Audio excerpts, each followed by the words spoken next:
Anupama serial से related update लेकर आ चुके हैं हम आपके बीच में। इस वीडियो में हम बात करेंगे कि कैसे अनुपमा के मेकर्स ने समर की मौत का बिल्कुल मजाक सा बना के रख दिया है। कैसे मजाक बनाया इसको इस तरीके से समझते हैं कि सपोज कीजिए कि आपका मन है डॉक्टर के पास जाने को और आपके शरीर में किसी भी तरीके की ऐसी दिक्कत नहीं है, तो आप करोगे क्या? क्योंकि आपको डॉक्टर के पास जाना है तो आप अपना पैर जाकर खुद कुल्हाड़ी पर मारोगे और उसके बाद चले जाओगे आप डॉक्टर के पास। बिल्कुल ऐसी ही हरकत करते हुए दिखाई दे रहे हैं अनुपमा के मेकर्स। एक स्टोरी जो खत्म हो चुकी थी, क्योंकि अभी प्रेजेंट में उनके पास कोई स्टोरी नहीं थी, तो उन्होंने एक उसी स्टोरी को कब्र खोदा, उसी को निकाला, फिर उसी को फिर कब्र में डाल देंगे। ऐसी स्थिति हो गई है अनुपमा के मेकर्स के। और अनुपमा और लॉजिक का तो बिल्कुल दूर दूर तक संबंध नहीं है।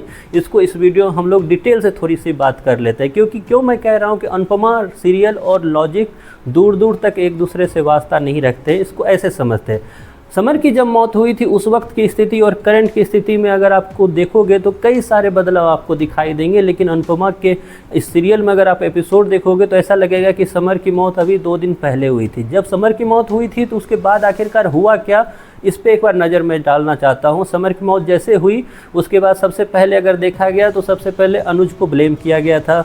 अनुज उसके बाद अनुपमा से दूर हुए। उसके बाद डिम्पी डिप्रेशन में गई थी। डिम्पी की डिप्रेशन में जाने के बाद उसका नफरत बढ़ा अनुज और अनुपमा के लिए, तो वहीं पर उसके बाद अनुपमा भी डिप्रेशन में गई थी। इसके बाद हालत ये रही कि शाह हाउस की हालत ख़राब होने लगी। बापूजी की तबीयत खराब हुई तो लीलाबा ने फिर से सारा ठीकरा अनुपमा के सर पे फोड़ दिया। इतना सब कुछ हुआ फर्स्ट फेज में। सेकेंड फेज में आते ही अनुपमा शो के जो मेकर्स हैं उन्होंने 15 साल की लीप ली थी। याद कीजिए, 15 साल की लीप ली थी। और उसके बाद फिर स्टोरी दिखाई गई कि अनुपमा जो है अमेरिका पहुंचती है। वहाँ पे छोटी अनु थी जो कि अभी राही के रूप में आपको नज़र आ रही है। उसके बाद अनुज से फिर से मिलती है। अनुपमा का एक इंडिपेंडेंट रूप नज़र आता है। एक कंपटीशन जीतती है। उसके बाद कंपटीशन का सारा ठीकरा भी उसके सर पे फूटता है। तमाम तरीके की जिल्लत को सहते हुए वापस अनुपमा फिर यहाँ आती है। एक फिर से किरदार निभाती है। उसमें थोड़ा सा एजेड महिला का किरदार वो निभा रही थी, जिसमें चश्मा भी लगा उनको। लेकिन इन सब के बीच में अगर आप काउंट करोगे तो लगभग 20 साल तो कम से कम लगते हैं। इसके बाद वनराज की शो से एग्जिट होती है, अनुज की शो से एग्जिट होती है। उसके बाद फिर से अनुपमा का मुंबई वाला रूप होता है। अब आप काउंट करके देखो कि कितने साल हो गए इन सब चीज़ों को।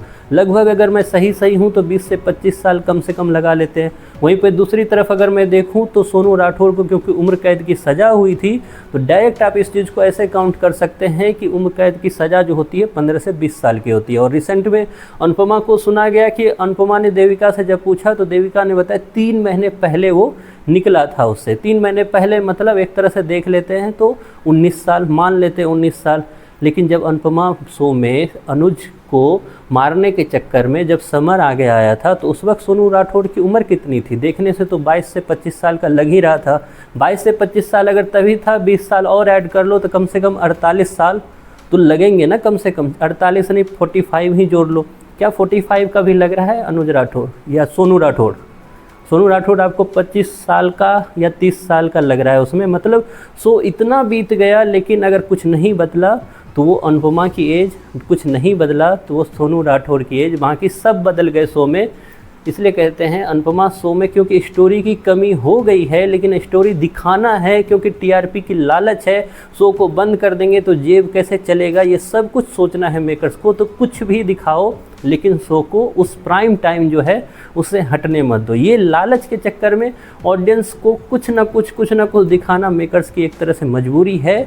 और उसी मजबूरी के चक्कर में इस तरीके की इलॉजिकल स्टोरी जो है वो दिखाना स्टार्ट करते हैं। नहीं तो कहाँ से कहाँ चले गए। देविका की बीमारी पे बात हो रही थी, देविका की बीमारी को साइडलाइन कर दिया गया।